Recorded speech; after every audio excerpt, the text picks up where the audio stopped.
বল্টু পর্ব 10। চলুন তাহলে শোনা যাক। সরকারি একটা বন্ধে 3 দিনের জন্য ছুটি পাওয়া গেল। আমাদের সকলের অফিস বন্ধ বিধায় সবাই মিলে প্ল্যান করছে কোথাও ঘুরতে যাবে। কোথায় যাবে তা এখনো ঠিক হয়নি, তবে শিমুল, শাওন, রেদওয়ান, পলিন সহ সকলে যাচ্ছে এটা কনফার্ম। ক্যাম্পাস বন্ধ, তাই তনয়া ভাবছে বাড়ি চলে যাবে। এদিকে গতকাল কথা ছিল অফিস শেষে যার যেমন চলে আসবে ক্যাম্পাসে। ভ্রাম্যমান স্টলগুলোর কাছ দিয়ে হেঁটে চলে আসি বটতলায়। এখন বর্ষার শেষ বিকেল, আকাশে খণ্ড খণ্ড মেঘগুলো ছড়ানো ছিটানো রয়েছে, যেন নীল ক্যানভাস আঁকা। ছোটবেলায় নিজের ইচ্ছে মতো মেঘগুলোকে দেখার চেষ্টা করতাম, কখনো বিস্ফোরণের ধোঁয়ার মতো, কখনো পঙ্খিরাজ ঘোড়ায় চেপে যাওয়ার দৃশ্য, আবার কখনো সাধু সন্ন্যাসীদের মতো গম্ভীর। আজকের মেঘগুলো তেমনই আমেজ দিয়ে যাচ্ছে।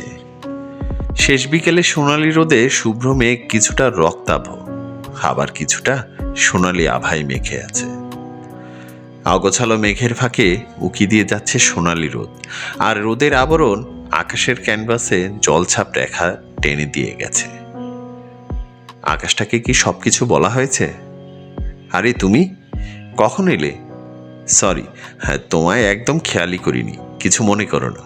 না না না, মনে করার কি আছে, আপনার মতো আমিও আকাশে অনেক বার্তা পাঠাই মনে মনে। বার্তা পাঠাও, বেশ তো, তবে আমি আকাশে কোনো বার্তা পাঠাচ্ছি না। শেষ বিকেলটাকে অনুভব করছি। দেখো, নীল একটা ক্যানভাসে পরিণত হয়েছে আকাশটা, কি চমৎকার, তাই না? চা খাবেন? খাওয়া যায়, বিকেলের চা এখনো চেখে দেখা হয়নি।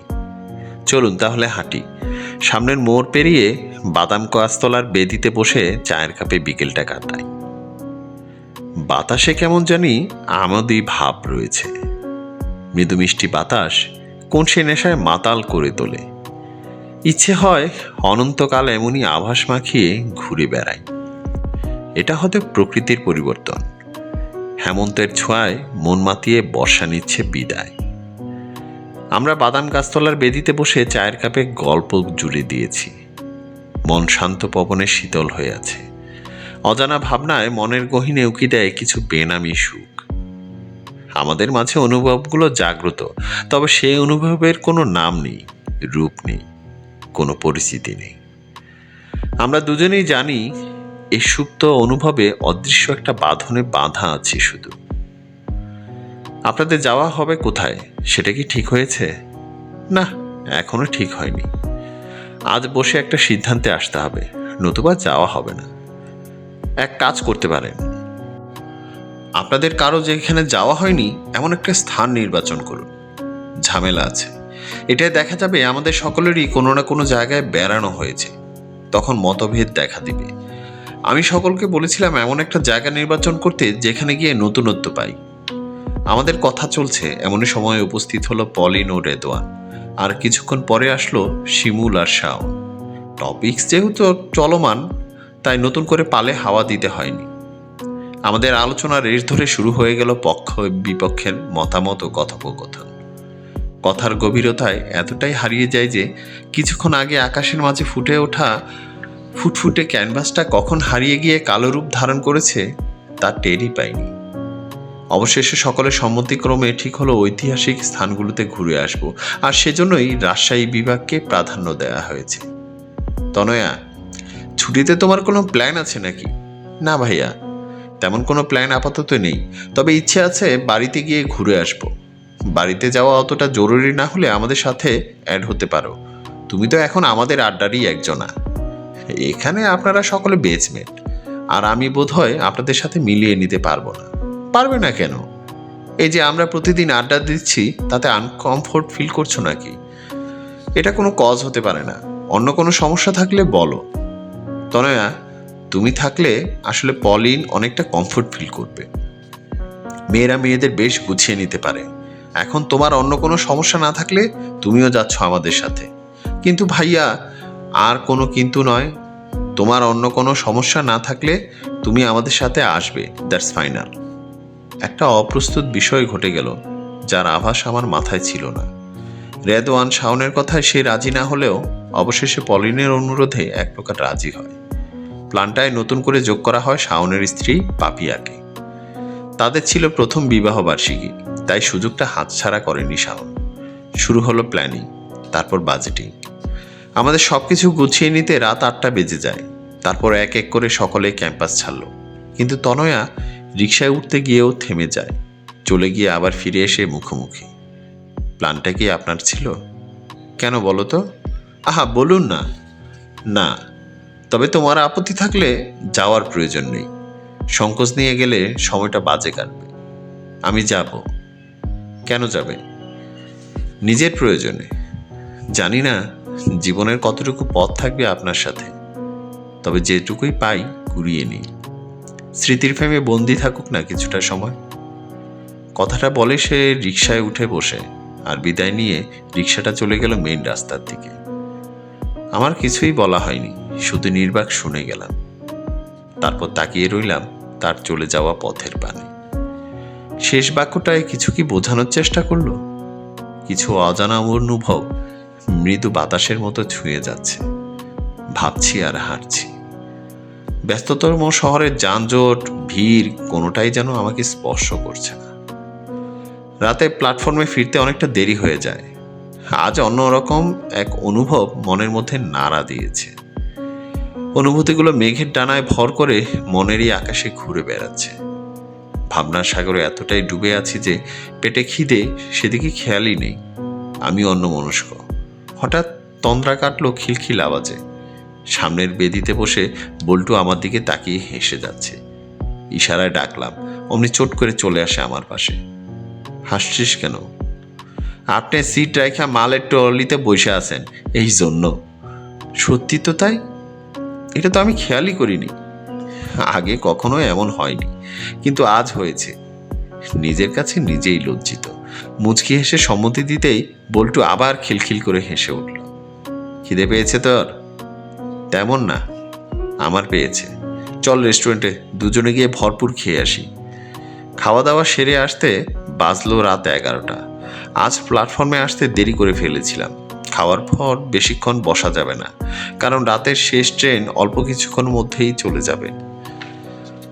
আমরা হাঁটতে হাঁটতে রেল স্টেশনে ঢুকছি, ঠিক সে সময় একটা গাড়ি এসে আমাদের পাশ কাটিয়ে এগিয়ে গিয়ে দাঁড়ালো। বল্টু দৌড়ে গাড়ির দরজার সামনে দাঁড়িয়ে পড়ল।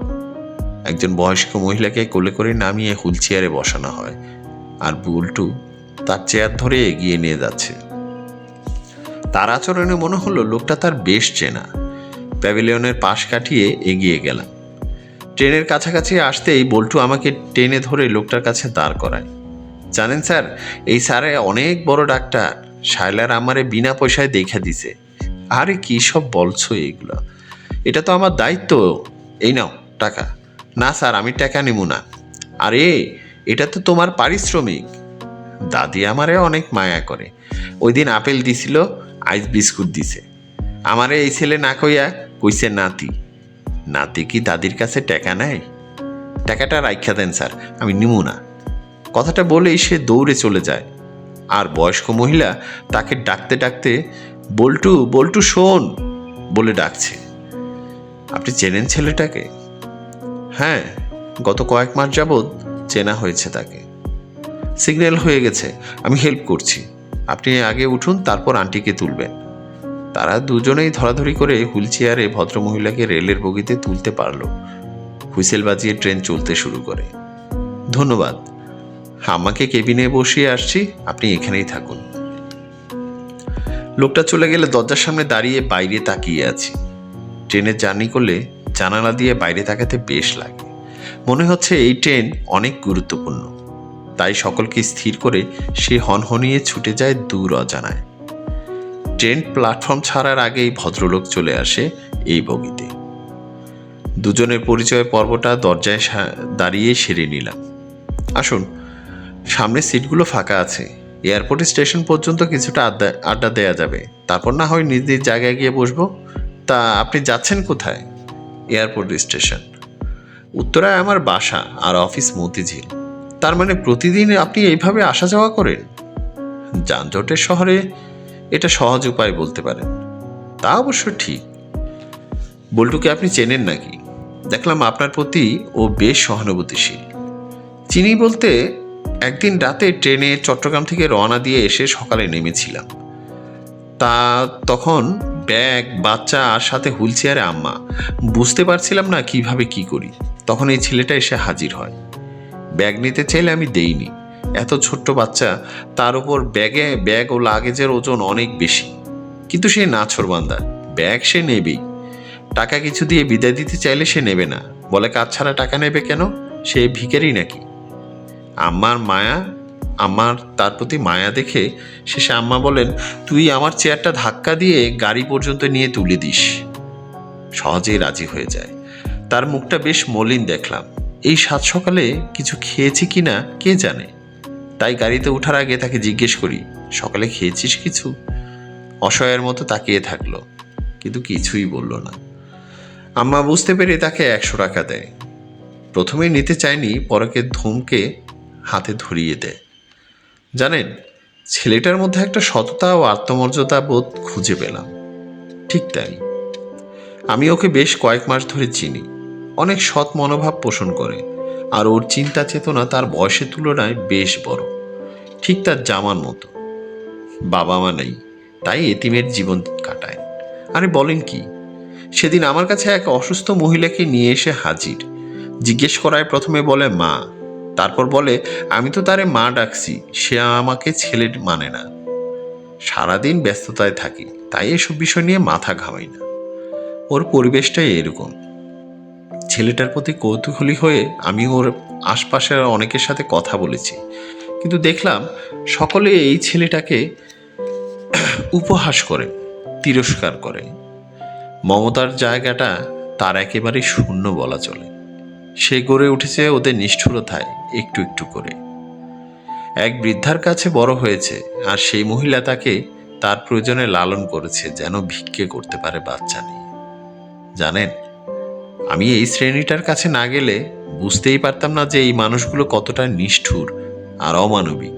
নতুবা এই নিষ্পাপ শিশুর প্রতি এতটা নিষ্ঠুর হতে এরা পারত? আপনার কাছ থেকে শুনে ছেলেটার জন্য বেশ খারাপ লাগছে। অনেকটা সময় দিয়েছেন দেখি তাকে জানার জন্য। চেষ্টা করেছি আর কি। এটাও জীবনের একটা অধ্যায়। জানেন, সে তার বাবা মায়ের গ্যাপটা পূরণ করে কিভাবে? ফ্লোরে ছবি এঁকে বাবা মা বানায়, তারপর তার মাঝখানে বসে সেটার সাথে কথা বলে, আর ঘুম পেলে দুটো ছবির মাঝখানে শুয়ে থাকে। How pathetic! আপনি নিজ চোখে দেখেছেন? জি। বাস্তবিক বাবা মায়ের চাইতে সে হয়তো এইভাবেই সুখী। মনটা খারাপ হয়ে গেল কথাগুলো শুনে। যাক, বাদ দিন, আপনার বিষয়ে বলুন শুনি। আমি অংশু, ভার্সিটির পাস শেষ করে এখন বেসরকারি প্রতিষ্ঠানে জব করছি। একটা প্রজেক্টের কাজে কয়েক মাসের জন্য এসেছি এখানে। ট্রেন থামছে ধীরে ধীরে। হ্যাঁ, আমার স্টেশন এসে গেছে। আসি তাহলে। আবারও হয়তো দেখা হবে কোথাও না কোথাও। অবশ্যই। ভালো থাকবেন। খুব ভালো লাগলো আপনার সাথে সময় কাটিয়ে। তার চেয়ে ভালো হয়েছে আপনি একটা মানুষের সাথে পরিচয় করিয়ে দিলেন, যাকে চোখে দেখে হয়তো বুঝতে পারিনি এত কিছু।